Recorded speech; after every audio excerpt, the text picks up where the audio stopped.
So in Stellaris, everyone of us probably gets creative and wants to include some or even all empires of a galaxy into the game that are made by hand, that are made by yourself. So you have a very interesting or a galaxy that is good for a certain achievement, something like that. So how do you guarantee that your empires are in the game? That's the topic of this video, and I'm going to show you all the steps that I do so I can guarantee that all the empires I want are in the game. Let's get started. So the first thing to do to make sure that your empires are in is to light that. But not only light that, you need to have that little lock on there so that the empire spawning is forced. So you take a couple of empires here. And that's the thing. Now you would go to like select one other that you want to play. That doesn't need to have the lock on. And then you need to make sure the following, that you have enough AI empires room. So if you have, say, these 1, 2, 3, 4, 5, 6, 7 empires that you want to include, then you need to have at least this on. But that's not all of it. That's not all of it. Still, it can be that some of them are not included. Why? The reason lies in their, basically in their backstories, so in their origins and in their spawning conditions. Mainly in their origins. So, you have an origin here. For example, if you take something like Cyan, then there is an empire that needs to spawn, and that is a fallen empire. So if you have too many Cyans, let's say 6, then this is over the limit of the game to produce fallen empires, because, let me show you this. That is a huge map. You can have a maximum of 5 fallen empires. So if you're going above that, like if you have 6 empires that use the Cyan origin, then one of them will not spawn because you don't have enough fallen empires that can be spawned. Then there's another thing. And this is connected to another origin. Let me show you. There are these origins and everything. That's all nice and dandy. But there's one of them that also spawns another empire. Here, an advanced empire. So, Lost Colony. That basically adds one AI empire to whatever you have selected. So, if you want to if you have selected 7 empires, and one of them has the Lost Colony background, then you basically need to increase that to 8 empires, otherwise one empire won't spawn, and it will either be the Lost Colony Empire or one of the other empires that won't be included. That's not all about the origins. As you can see, there's also Common Ground that spawns a federation of 3 empires, so it basically adds 2 empires to the game. So if you want to have included one of these, then you want to increase it from 7 to 9 because you have 2 more empires, 2 more AI empires that you want to include. The same thing about the Hegemon. There also you get 2 more empires, and for that you need to increase this to 9 if you're starting with 7, right?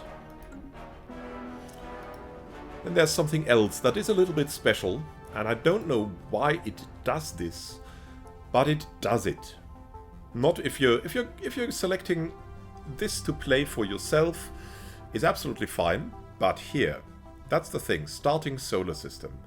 So if you get this to anything else, anything other than random, for example random trinary, random binary, random unary, Deneb or Sol system,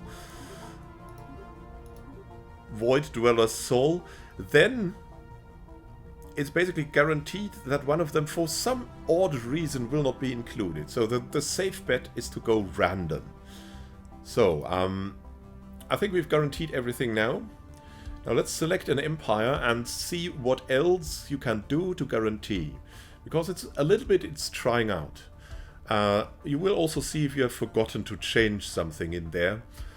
And I'll show you a command that can easily show you if you have all of them in, and if it works, then just do it in another game. I'll show you why.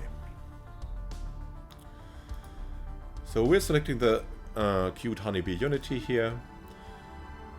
As you see, we only need like 7 empires.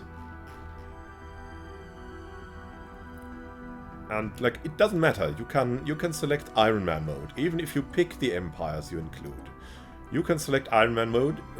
I don't have to tell you what this means for your achievements, right?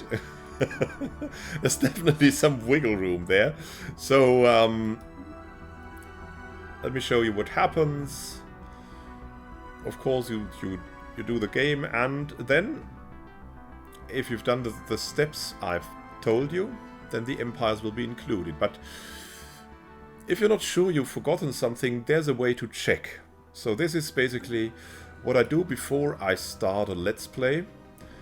With community empires, I check like 3 times if all of them are in when I start a game, and then I start the real game. So this would be, I start the real game, I begin playing, so I don't see anything, I don't get spoiled. But when I'm in the control phase, then I use a little hyphen. Whoop! That little symbol on your keyboard here, you can see in the lower left, and then you kill that and go with observe. And then you have a list here of AI countries and of fallen empires, and you can easily see if all of them are included. We have 1, 2, 3, 4, 5, 6, 7, 8 included. Perfect. That's what we wanted to have, right? So that's the way to check. And then you go back, start it like 2 other times to guarantee that nothing goes wrong, and then the 4th time, I mean, it doesn't take long to generate a galaxy. Then the 4th time you go for the real thing, and you don't have to look, and you can be sure that every one of your precious empires that you spent so much time to create and that you wanted to include it in your game are in. And that's the way to do it. So have fun playing your own custom galaxy with the empires you created and none other. Maybe except the fallen empires. There's also a way to get fallen empires to spawn, but it's a little bit complicated, and I haven't done it myself because, yeah, I just want to have the countries that my community gives me.